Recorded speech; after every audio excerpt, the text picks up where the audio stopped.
Is this thing on? Hey everyone, I hope you're doing well. Come for the finances and state. Wait, that's Andre's thing. I got nothing. Let's get to it. So, what exactly is the stock market? The stock market is a place, both physical and digital, where people buy and sell shares of a company, called stocks. When you buy a share or stock, you're essentially owning a tiny slice of that company. Now, that doesn't mean you get to waltz into Apple headquarters and start bossing people around, but technically, you are part owner. Think of the stock market like a farmer's market, but instead of fresh produce, people are buying and selling pieces of Tesla, Disney, Coca-Cola.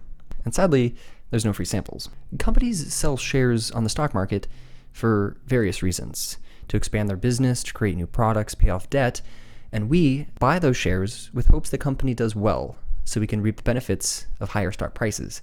And some companies even pay dividends, which are basically the company saying, thank you for sticking around, but we'll get into that later. So let's talk about how the stock market used to work.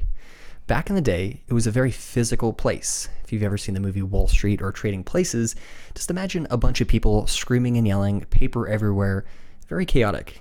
Trades were done face-to-face, hand signals, paper ticking, and lots of noise. Imagine trying to buy a stock with the guy next to you waving his arms like he's in an orchestra.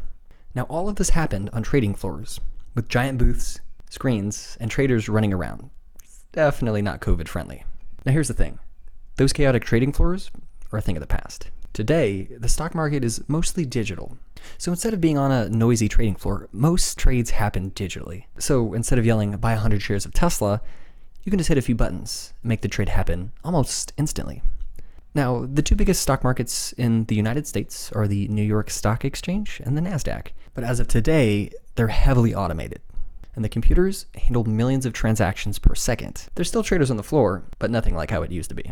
Now, have you ever heard someone say the market is up 300 points today and wonder what the heck they're talking about? The S&P 500 will jump 16% from today's close. Market correction is coming in the second half of the year. Let's clear that up. So, when you hear things like that, they're talking about indexes in the stock market. Think of an index as a scoreboard for the stock market.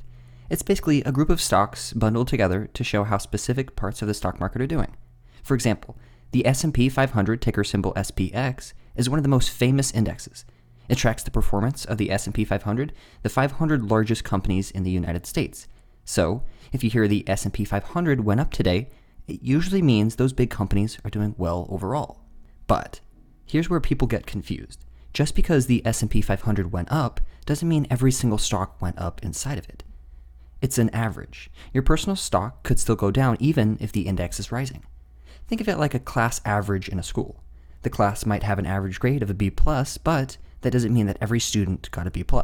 Some might have gotten an A, and others might be failing. The index is just the overall average.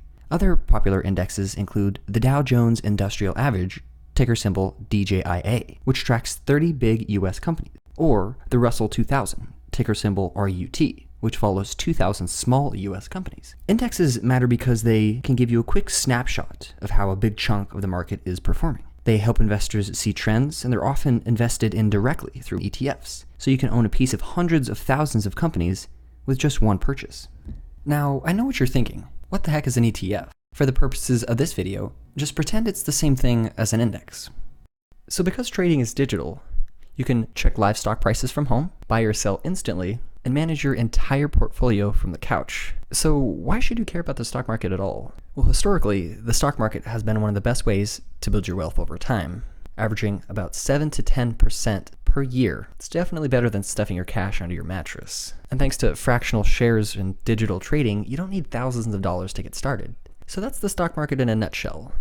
A place where people were once screaming and yelling is now mostly digital. So, if you found this video helpful, make sure you check out my up-and-coming videos, where I break down dividends, ETFs, and how to read candlesticks, so you can feel confident about your investing. Remember to hit like and subscribe, turn on notifications so you don't miss out, and thank you for watching.